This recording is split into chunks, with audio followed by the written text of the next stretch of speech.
So hello and welcome everyone, I welcome you all to the social science 2.2। मेरा नाम है शिवम दुबे और आज हम लोग पढ़ने वाले हैं फ्रेडरिक सोरियो की पेंटिंग के सारे एस्पेक्ट के बारे में। यानी कि हम लोग बात करने वाले हैं कि फ्रेडरिक सोरियो ने अपनी पेंटिंग में क्या क्या डिस्क्राइब किया हुआ था। एक बार हम देखते हैं उन सभी कंटेंट को। सबसे पहले हम लोगों ने कल देखा था कि किन किन कंटेंट को हमें इस पूरे चैप्टर में देखना है, समझना है और पढ़ना है। इसके बाद ये सभी जो एनसीईआरटी पेजेस हमें क्लास 10th के हिस्ट्री के पहले चैप्टर में देखने को मिलती है वो सभी क्या है, और साथ ही साथ ये वर्ल्ड मैप, ये आपका यूरोप का मैप क्या है, कितनी कंट्रीज हैं, कौन कौन से कंट्रीज हैं, लगभग अप्रोक्सीमेट सबको याद नहीं करना है आपको, लेकिन एक बेसिक आइडिया आपको पता होना चाहिए कि यूरोप का मैप कैसा है और लगभग कितने देश, कौन से देश, बेसिक रूप से प्रमुख कौन से देश एग्जिस्ट किया करते हैं, ये हमने देखा। इसके बाद फ्रेडरिक सोरियो के द्वारा दी गई 1848 में यानी 1848 में क्या पेंटिंग के माध्यम से एक्सप्रेस किया गया था in the perspective of European revolutions. यानी कि यूरोपियन रेवोल्यूशन इसलिए बोला जा रहा है क्योंकि ऑल ओवर द यूरोप में नेशन स्टेट का कॉन्सेप्ट नहीं था, लेकिन उसमें सबसे पहले फ्रांस ने लीड किया। और फ्रांस में जब रेवोल्यूशन यानी कि नेशनलिज्म की आइडियोलॉजी इमर्ज होती है तो वो आइडियोलॉजी कैसे all over the Europe expand होती है, कैसे वो फैलती है, स्प्रेड आउट होती है, उसका ऑल ओवर द यूरोप क्या प्रभाव पड़ता है, जिसके माध्यम से हम ये चीज़ें भी देखेंगे। When France sneezes the rest of Europe catches cold, जब फ्रांस छींकता है तो पूरे यूरोप को सर्दी हो जाती है। ऐसे कुछ महत्वपूर्ण एस्पेक्ट को भी हम जानेंगे। लेकिन बात करें इस पेंटिंग की तो इस पेंटिंग का हम लोग देखेंगे क्या क्या कि फ्रेडरिक सोरियो ने क्या इस पेंटिंग के बारे में एक्सप्रेस किया है, क्या सपना देखा है। कुछ इसमें कीवर्ड्स भी इस कंटेंट में आएंगे जैसे एब्सोल्यूटिस्ट, यूटोपियन और नेशन, और फाइनली कंक्लूड करेंगे कि इस पेंटिंग के माध्यम से क्या कहा गया है। पेंटिंग इसलिए भी जरूरी है क्योंकि पेंटिंग के पर्सपेक्टिव से कुछ क्वेश्चंस आपको लगातार प्रीवियस ईयर में बस मॉडिफाई करके इधर उधर से पूछे गए हैं। ये चीज़ें आप स्पष्ट हो चुकी है कि पेंटिंग से रिलेटेड क्वेश्चन कैसे आएंगे, थीमेटिक क्वेश्चन कैसे बनेंगे, ये हमने जान लिया। अब इस पेंटिंग में जो चीज़ें दिख रही हैं, जितने भी एलिमेंट्स दिख रहे हैं, थोड़ा सा नज़र डालते हैं उन सभी को, थोड़ा सा डीप डाइव करते हैं। तो सबसे पहले लिखा गया है कि in 1848 Frederic Sorrieu's a French artist, a French artist. अब फ्रेडरिक सोरियो कौन है? वही पेंटर है जो 1848 में 1848 में फ्रेंच आर्टिस्ट ने तैयार किया था अ सीरीज ऑफ 4 प्रिंट्स। अपनी 4 प्रिंट्स तैयार किया था और उन्हीं 4 प्रिंट्स में पहली प्रिंट क्या थी? ये थी जो 1848 में या 1848 में उसके द्वारा तैयार की गई थी। 4 प्रिंट में से एक प्रिंट है। इस प्रिंट के माध्यम से वो क्या विजुअलाइज करता है? His dream of world made of a democratic and social republic. पूरे वर्ल्ड को विजुअलाइज करता है कैसे, किस फॉर्म में? As a democratic and social republic all over the world. World मतलब एक प्रकार से यूरोप की बात कर रहा है, तो यूरोप को कंसिडर करता है, विजुअलाइज करता है as a democratic and social republic, जिसको उन्हें ऐसा कुछ कहा था। मतलब अपनी 4 प्रिंटिंग के माध्यम से फ्रेडरिक सोरियोस ने 1848 में वो डेमोक्रेटिक एंड सोशल रिपब्लिक जैसे चीज़ों को इमेजिन किया था, विजुअलाइज किया था अपनी पेंटिंग्स के माध्यम से। और उसमें जो पहली पेंटिंग्स है उसमें किन किन चीज़ों को विजुअलाइज कर रहा है वो थोड़ा सा हम लोग देखते हैं। The first print of this series, इस सीरीज की जो पहली प्रिंट थी उसमें ये दिखाया गया था peoples of Europe and America.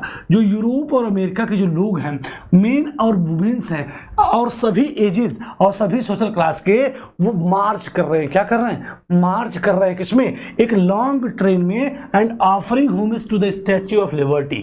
और स्टैच्यू ऑफ लिबर्टी जो आप देख पा रहे होंगे, स्वतंत्रता की जो मूर्ति है, इसके पास से सभी लोग होमेज देते हुए जा रहे हैं, होमेज ऑफर करते हुए जा रहे हैं। यानी कि हमने देखा peoples of Europe and America marching on a long train. सभी लोग, सभी मेन वुमेन, सभी क्लास, सभी वर्ग, सभी सोसाइटी के जो लोग हैं स्टैच्यू ऑफ लिबर्टी से पास होते हुए, होमेज देते हुए, होमेज ऑफर करते हुए गुजर रहे हैं। अब ये क्या मामला चल रहा है, इसको हम लोग एक एक लाइन में क्रिस्टल क्लियर होता चला जाएगा। Artist of the time the French revolution personified liberty as a female figure.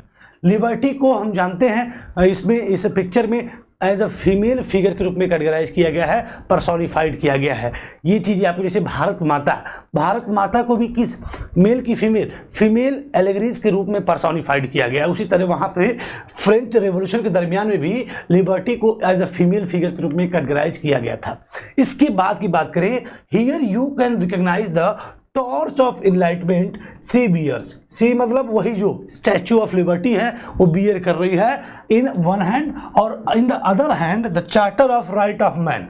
यानी कि ये उस जो मूर्ति के बारे में अगर बात करें तो ये जो मूर्ति है, जो स्टैच्यू ऑफ लिबर्टी है, ये अपने एक हाथ में टार्च को बियर कर रही है और दूसरे हाथ में राइट, एक हाथ में उसकी मशाल है, टार्च है, जो इनलाइटमेंट को रिप्रेजेंट करता है, इनलाइटमेंट को प्रेजेंट करता है, प्रकाशित वस्तु, जैसी कि ये समझिए ऐसा तो है नहीं कि लाइट दिखाने का काम कर रही है, इसमें जो टार्च दिखाने का मतलब क्या है, हर व्यक्ति अवेयर हो चुका है, अवेयरनेस उसके अंदर डेवलप हो चुकी है, हर व्यक्ति समझदार हो चुका है कि हाँ अब हमको क्या चाहिए, लिबर्टी चाहिए। खैर इसके सेंस को हम लोग बाद में बात करेंगे, लेकिन समझिए टार्च जो है किसको रिप्रेजेंट कर रहा है, तो वो रिप्रेजेंट कर रहा है इनलाइटमेंट को। और ये तो एक हाथ में हो गया, दूसरे हाथ में आप देख रहे हैं एक चार्टर है, क्या है, चार्टर है। ये चार्टर जो है राइट ऑफ मैन को क्या कर रहा है, यानी कि पुरुषों के अधिकार को क्या कर रहा है, डिक्लेयर कर रहा है। एक हाथ में टार्च है, एक हाथ में टार्च है जो इनलाइटमेंट को रिप्रेजेंट करता है, और दूसरे हाथ में चार्टर है, वो भी चार्टर किसका, मेन का, वुमेन्स का नहीं, क्योंकि हम जानते हैं कि जो फ्रेंच सोसाइटी है और ऑल ओवर द यूरोप जो है मेल डोमिनेटेड सोसाइटी थी, महिलाओं को कोई भी राइट्स देने का प्रयास नहीं हुआ था। तो एक हाथ में टार्च है जो इनलाइटमेंट को रिप्रेजेंट करता है, दूसरे हाथ में चार्टर है जो राइट ऑफ मेन को डिक्लेयर कर रहा है, पुरुषों के अधिकार को रिप्रेजेंट करता है। ये बातें कही गई। In on the earth in the foreground of the image, image के अगर फोरग्राउंड में देखा जाए, इमेज के फोरग्राउंड में यानी आगे आप देखेंगे कुछ ऐसे गार्बेज की तरफ पड़ा हुआ है, ये क्या है, lies the shattered remains of the symbols of absolutist institutions। जितने भी एब्सोल्यूटिस्ट इंस्टीट्यूशन थे उनके अवशेष, उनके प्रतीक, उनके जो सिंबल्स वो सैटर्ड है, कहाँ पे, बिखरे हुए हैं, टूटे फूटे हुए हैं। इस पिक्चर के फोरग्राउंड में, पिक्चर के फोरग्राउंड में ये जो चीज़ें आपको क्राउन की तरह कुछ दिख रहा है और भी तमाम चीज़ें जो दिख रही हैं वो सभी एब्सोल्यूटिस्ट इंस्टीट्यूशन के सिंबल के रूप में टूट फूट कर बिखरे हुए हैं। अर्थात जब ऐसी कुछ एक्टिविटीज़ हो रही है तो आप देख रहे हैं कि जितने भी मोनार्कियल सिस्टम, आप जो मोनार्कियल जो व्यवस्था है वो पूरी तरीके से ध्वस्त हो चुकी है, टूट फूट कर बिखर चुकी है। मतलब क्या है, कंसोलिडेट करते हैं एक बार इस पूरे टॉपिक को। हमने देखा कि 1848 में फ्रेडरिक सोरियो ने एक 4 प्रिंटिंग की एक सीरीज बनाई और इस प्रिंटिंग सीरीज के माध्यम से 1848 में उसने विजुलाइज किया क्या, डेमोक्रेटिक एंड सोशल रिपब्लिक को। और इसमें और क्या क्या उसने विजुलाइज किया कि पहले प्रिंट में दिखाया गया कि यूरोप और अमेरिका के जो लोग हैं मार्च कर रहे हैं, एक साथ जो है एक कतार बना के, एक लंबी कतार में गुजर रहे हैं, किससे, स्टैच्यू ऑफ लिबर्टी से, यानी स्वतंत्रता को प्राप्त कर रहे हैं, स्टैच्यू ऑफ लिबर्टी से गुजर रहे हैं, वो भी होमेज को ऑफर करते हुए। और साथ ही साथ स्टैच्यू ऑफ लिबर्टी को एज अ फीमेल फिगर जो है पर्सोनिफाइड किया गया है, और उस फीमेल फिगर यानी कि स्टैच्यू ऑफ लिबर्टी की अगर बात करें तो उसके एक हाथ में टार्च है जो एनलाइटमेंट को करता है और दूसरे हाथ में charter of right of man यानी पुरुषों के अधिकार की घोषणा करता हुआ एक चार्टर है, एक घोषणा पत्र है। ये उस स्टैच्यू ऑफ लिबर्टी के दोनों हाथ में ये चीजें देखने को मिल जाती हैं। साथ ही साथ कह रहा है कि इस पिक्चर के फोरग्राउंड में, एकदम पिक्चर के एकदम सामने अगर देखा जाए तो आपका जो सिंबल फॉर्म में एब्सोल्यूटिस्ट इंस्टीट्यूशन है, यानी एब्सोल्यूटिस्ट इंस्टीट्यूशन के जो सिंबल है वो सैटर्ड है, क्या है, टूट फूट कर बिखरे हुए हैं। यानी कि क्या मामला है, लिखा है कि the people of the world are grouped as distinct nation identified through their flags, nation and costume. तो ये जो हम देख रहे हैं कंप्लीट, ये देख रहे हैं सोरियूस यानी फ्रेडरिक सोरियूस के यूटोपियन विजन को। अब ये यूटोपियन विजन का मामला क्या है, यूटोपियन विजन का मामला ये है कि यूटोपिया एक शब्द आप देखेंगे और लास्ट में हम लोग इसको डिस्कस भी करेंगे कि यूटोपिया क्या होता है। तो एक ऐसा विजन, यूटोपिया जैसे समझिए कि एक काल्पनिक हाइपोथेटिकल कोई चीज जो एग्जिस्ट न करती हो, एक हाइपोथेटिकल चीज जो एग्जिस्ट नहीं करती हो, जिसको हम लोग इमेजिन कर रहे हैं, तो उस चीज को हम लोग यूटोपिया बोलते हैं या फिर उसको यूटोपियन विजन बोलते हैं। खैर इसको हम लोग आगे देखने वाले हैं।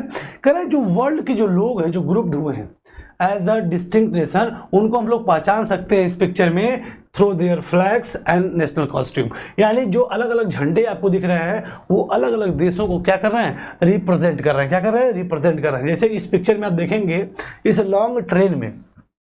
लॉन्ग ट्रेन में ये तमाम प्रकार के झंडे आपको दिख रहे हैं, तमाम प्रकार के आपको झंडे, फ्लैग्स और अलग अलग कॉस्ट्यूम्स आपको दिख रहे हैं, अलग अलग कॉस्ट्यूम्स आपको दिख रहे हैं। ये सभी कॉस्ट्यूम अलग अलग देश को, ये सभी झंडे अलग अलग देश को क्या कर रहे हैं, रिप्रेजेंट कर रहे हैं। ये सभी एक साथ ग्रुप हो रहे हैं, किसके लिए, लिबर्टी के लिए, स्वतंत्रता के लिए। यानी ये कह रहे हैं कि अलग अलग देशों को हम पहचान सकते हैं through their flags and costumes, through their flags and costumes. साथ ही साथ लीडिंग द प्रोसेशन, इस भीड़ को, इस आंदोलन को लीड कौन कर रहा है, वे pass the Statue of Liberty, जो स्टैच्यू ऑफ लिबर्टी से पास हो चुके हैं, are the United States and Switzerland which by this time were already nation state. अब यहाँ पे कीवर्ड आया नेशन स्टेट। नेशन स्टेट को भी हम जानेंगे कि नेशन स्टेट क्या होता है। मॉडर्न स्टेट और नेशन स्टेट दोनों चीज़ों के बारे में हम लोग अभी जानने वाले हैं। बात कर रहा है कि इस प्रोसेशन को लीड कौन कर रहा है, तो इस प्रोसेशन को लीड कर रहा है जो कि स्टैच्यू ऑफ लिबर्टी से पास हो चुका है, यानी जो नेशन स्टेट बन चुके हैं, जो स्वतंत्र हो चुके हैं, जिनके यहाँ democratic form of government establish हो चुकी है, ऐसे देश इस प्रोसेशन को लीड कर रहे हैं। और वो ऐसे देश कौन है, यूनाइटेड स्टेट अमेरिका और स्विट्जरलैंड। ये सभी लोग जो है इनके यहाँ नेशन स्टेट बन चुका है, क्योंकि लिखा है ना this time were already nation state. ये सभी लोग क्या थे, नेशन स्टेट हो चुके थे इस समय तक। फ्रांस की बात करें तो उसको हम identifiable by the revolutionaries try colour had just reach the statue. France को भी हम इस प्रोसेशन में पहचान सकते हैं, जो कि अपने ट्राई कलर फ्लैग के साथ just rich the Statue of liberty, वो अब स्टैच्यू ऑफ लिबर्टी के पास जस्ट पहुंच चुका है, यानी कि वो भी नेशन स्टेट बनने के लगभग बन चुका है। यानी कि लिख रहा है कि फ्रांस को हम लोग पहचान सकते हैं bye there revolutionary try colour flag, जो उसका जो ट्राई कलर फ्लैग था, यानी 3 कलर वाला जो झंडा था, वो has just rich the statue, वो जस्ट पहुंच चुका है क्या, यानी उसके यहाँ भी नेशन स्टेट जैसी व्यवस्थाएं बन चुकी हैं। She is followed by the peoples of Germany bearing the blacks red and gold flag. अब उसको फॉलो किया जाता है किसके द्वारा, पीपल्स ऑफ जर्मनी, जो कि जिसका जो झंडा है black red and gold flag, black red and gold flag, black red and gold flag, जो कि जर्मनी का फ्लैग है, इसके द्वारा फ्रांस को क्या किया जा रहा है, फॉलो किया जा रहा है। मतलब जितने भी पॉइंट्स आपको दिख रहे हैं इस पूरी पिक्चर में, उन सभी को हम लोग बिल्कुल ब्रीफली जो है समझ रहे हैं, जान रहे हैं।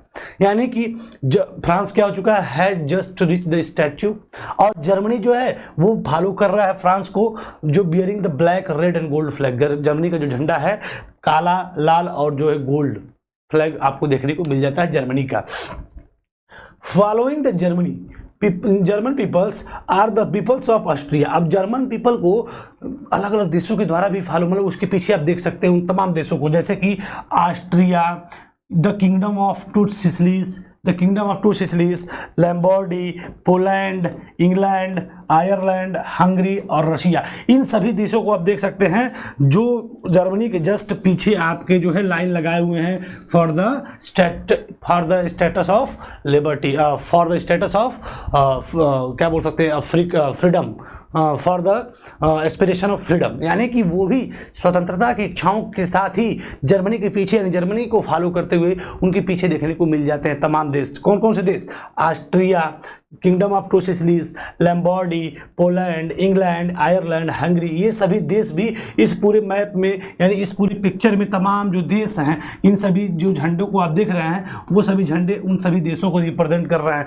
यहाँ पे फ्रांस है just rich the Statue of liberty, उसके जस्ट उसको फॉलो कर रहा है जर्मनी को तमाम देश क्या कर रहे हैं, फॉलो कर रहे हैं। यानी सभी देश एक लंबी ट्रेन में, एक लंबी श्रृंखला में चल रहे हैं और पहुंच रहे हैं किसके पास, स्टैच्यू ऑफ लिबर्टी के पास। यानी कि ये बताने का प्रयास किया जा रहा है कि हर देश अपने आप को फ्रीडम के लिए संघर्ष कर रहा है और स्टैच्यू ऑफ लिबर्टी के पास पहुंचकर ऑफर होमेज कर रहा है, यानी होमेज को ऑफर कर रहा है। मतलब कि क्या, कि वो सभी अब धीरे धीरे नेशन स्टेट बनने के कगार पे आ रहे हैं, और जो नहीं बने हैं उस बनने के लिए तमाम कतार में पीछे लगे हुए हैं कि हमारे यहाँ भी नेशन स्टेट वाली जैसी व्यवस्थाएं हो जाए।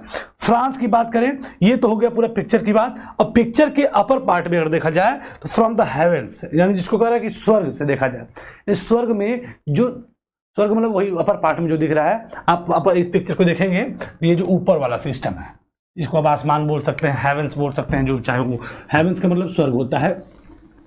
फ्रॉम द हेवेंस की अगर बात करें तो Christ, Jesus Christ, saints and angels gaze upon the scenes. यानी कि अब इस पूरे सीन के ऊपर अगर जो सीन ये जो काम हो रहा है, विश्व के जो सभी देश हैं, यानी खास करके यूरोप के जो देश हैं, जब ऐसा कर रहे हैं तो फ्रॉम द हेवन, यानी स्वर्ग से जो जीसस क्राइस्ट हैं वो आशीर्वाद दे रहे हैं, जो सेंट है, एंजल्स हैं, वो सभी लोग क्या कर रहे हैं, प्रसन्न हो रहे हैं, वो आशीर्वाद दे रहे हैं कि हाँ आपने बहुत शानदार काम किया। एप्रिसिएशन भगवान के द्वारा भी मिल रहा है, इस पिक्चर में दिखाने का प्रयास कर रहा है। यानी ये जो एक्टिविटीज चल रही है नीचे, इसको ऊपर से भी आशीर्वाद मिल रहा है।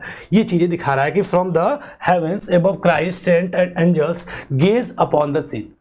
Finally, they have been used by the artists to symbolize fraternity among the nations of the world. अब ये जो पूरी चीज़ें यूज की गई हैं इस पूरे प्रिंटिंग में ये जितनी चीज़ें यूज की गई हैं, ये पूरे विश्व की बात करें या यूरोप की बात करें या वर्ल्ड की बात करें, नेशन ऑफ द वर्ल्ड की बात करें, उन सभी में फ्रैटर्निटी को रिप्रेजेंट करने के लिए इस तरीके से पिक्चर बनाया गया है। यानी सभी देश के, विश्व के सभी देशों में आपस में क्या है, भाईचारा है। क्या है, भाईचारा को रिप्रेजेंट करते हुए चीजें कही गई। अब कुछ की वर्ड्स हैं, थोड़ा सा उनको हम लोग जान लेते हैं, जो इस पूरे हेडिंग में देखने को मिल जाती हैं। जैसे सबसे पहला कीवर्ड क्या है, नेशन या नेशन स्टेट हम जिसको बोले। तो इस नेशन स्टेट की अगर बात करें तो यहाँ पे आप देखेंगे, जब अपनी बुक के कोने में देखेंगे तो अर्नेस्ट रेनन के द्वारा एक प्रॉपर डेफिनेशन दिया गया है नेशन स्टेट का। किसका दिया गया है, नेशन स्टेट का। यानी नेशन स्टेट की प्रॉपर डेफिनेशन दिया गया है अर्नेस्ट रेनन के द्वारा, और जिसमें उन्होंने कहा है a nation is the culmination of long past of endeavours, sacrifices and devotion.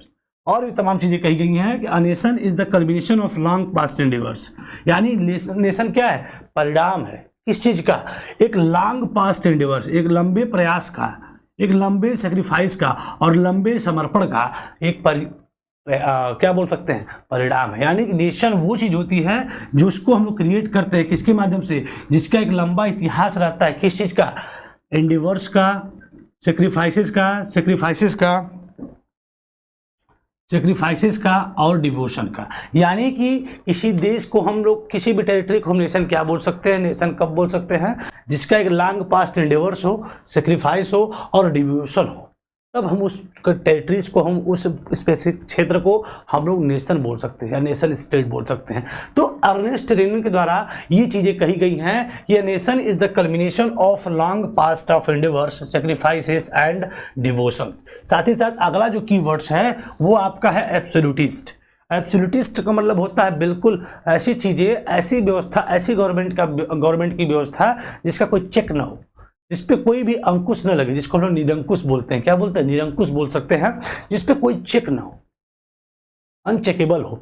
तो literally a government or a system of rule, यानी रूल का ऐसा, मतलब ऐसी गवर्नमेंट या ऐसा सिस्टम जिसका दैट हैज नो रिस्ट्रेंट, जिसपे कोई भी रिस्ट्रेंट ना हो, कोई रोकथाम ना हो, जिसपे कोई भी अंकुश न लग सके ऑफ द पावर एक्सरसाइज, जो पावर एक्सरसाइज हो रही है उस पर कोई भी रोक टोक न हो। तो ऐसी किसी व्यवस्था को, ऐसी किसी भी फॉर्म ऑफ गवर्नमेंट को हम लोग एब्सोल्यूटिस्ट गवर्नमेंट बोलते हैं या एब्सोल्यूटिस्ट सिस्टम बोलते हैं। तो ये चीज आप समझ चुके हैं एब्सोल्यूटिस्ट क्या होता है। यूटोपियन की बात करें तो a vision of a society, समाज का एक ऐसा दृश्य, क्या, that is so ideal that is unlikely to actually exist, जो एक्चुअली में एग्जिस्ट न करता हो। यानी ऐसे समाज की परिकल्पना करना या ऐसे टेरिटरी, ऐसी चीज सोचना जो वास्तव में न हो, वास्तव में एग्जिस्ट न करती हो। यानी हाइपोथेटिकल आइडिया हमने समाज में सोच लिया, समाज ऐसा हो, समाज में ये हो, समाज में वो हो, जो वास्तव में समाज में न हो, असंभव देखने में लगे, उस चीज़ को कल्पना करके ऐसे समाज की परिकल्पना करना ही यूटोपियन विजन कहलाता है। क्या कहलाता है, यूटोपियन विजन कहलाता है। अब इसके बाद आपने देख लिया पेंटिंग के सभी एस्पेक्ट को देखने बाद अब हमारा जो लास्ट बचा है कि this chapter will deal with many the issues visualise by Sorrieu in figure. हम जानते हैं सोरियोस के द्वारा तमाम चीज़ें विजुअलाइज की गई इस फिगर में। ड्यूरिंग द 19th सेंचुरी, अगर बात करें 19th सेंचुरी की, तो 19th सेंचुरी के दरमियान में nationalism emerge as a force which brought about sweeping change in the political and mental world of Europe। यानी कि ये जो 19th सेंचुरी में जो रिवॉल्यूशन हुए, जो नेशनलिज्म इमर्ज हुआ, उसने कहीं ना कहीं यूरोप की पॉलिटिकल और मेंटल वर्ल्ड में, यानी यूरोप की पॉलिटिकल और मेंटल वर्ल्ड में एक स्वीपिंग चेंज कर दिया। यानी कि ये जो यूरोप में राष्ट्रवाद आया कि लिखा है ना during the 19th century nationalism जो इमर्ज होता है वो एज अ फोर्स इस तरीके से इमर्ज होता है जिसने स्वीपिंग चेंज कर दिया। क्या कर दिया? स्वीपिंग चेंज कर दिया। कहां पर? यूरोप की मेंटल और पॉलिटिकल वर्ल्ड, यानी कि उसकी मेंटली सिस्टम यानी लोगों की सोच और लोगों के लिए जो राजनीतिक व्यवस्था थी उसमें बड़ा परिवर्तन कर दिया। किसने? नेशनलिज्म ने, जो यूरोप में देखने को मिलता है। और एज अ रिजल्ट हमें क्या देखने को मिलता है कि this change was emerge of our nation state. इस मतलब इस चीज के होने से, किस चीज के? नेशनलिज्म के इमर्ज होने की वजह से हम देखते हैं क्या परिवर्तन होता है एज अ रिजल्ट कि इमरजेंस ऑफ नेशन स्टेट, कि नेशन स्टेट जैसी चीजें क्या होना शुरू हो जाती हैं, इमर्ज होना शुरू हो जाती है। पहले क्या था? नेशन स्टेट का कॉन्सेप्ट नहीं था, मोनार्किकल सिस्टम या फिर डायनेस्टिक व्यवस्थाएं चलती थी। नेशन स्टेट का कॉन्सेप्ट हमें देखने को नहीं मिलता था। लेकिन आफ्टर द नेशनलिज्म, जब नेशनलिज्म क्या होता है, इमर्ज होता है इन द यूरोपियन कंट्रीज, तब उन सभी देशों में नेशन स्टेट जैसी बातें क्या होना शुरू हो जाती है, इमर्ज होना शुरू हो जाती है। और वो भी किसके स्थान पे? In the place of multi national dynastic empires of the Europe. Europe के जो मल्टी नेशनल डायनेस्टिक एम्पायर थे, बहुराष्ट्रीय जो साम्राज्य थे उस समय, मल्टी नेशनल डायनेस्टिक एम्पायर जो यूरोप में एग्जिस्ट किया करते थे, उनके स्थान पे नेशन स्टेट जैसी व्यवस्थाएं क्या इमर्ज होना शुरू हो गई। कब? जब नेशनलिज्म इमर्ज होने लगा। कहां पर? यूरोप में। So the concept and practice of a modern state in which a centralised power exercise, हम जानते हैं जो कॉन्सेप्ट चलता था किसका? मॉडर्न स्टेट का। किसका चलता था? मॉडर्न स्टेट का, जिसमें पूरी पावर कंसोलिडेट रहा करती थी, सेंट्रलाइज पावर एक्सरसाइज होती थी, पूरी पावर केंद्रित हुआ करती थी, जैसे राजा महाराजा वाला सिस्टम, जिसमें कि sovereign control over clearly definite territories had been developing over a long period of time in Europe, जो क्या एक लंबे समय बाद यूरोप में क्या होता है, डेवलप होता है। But a nation state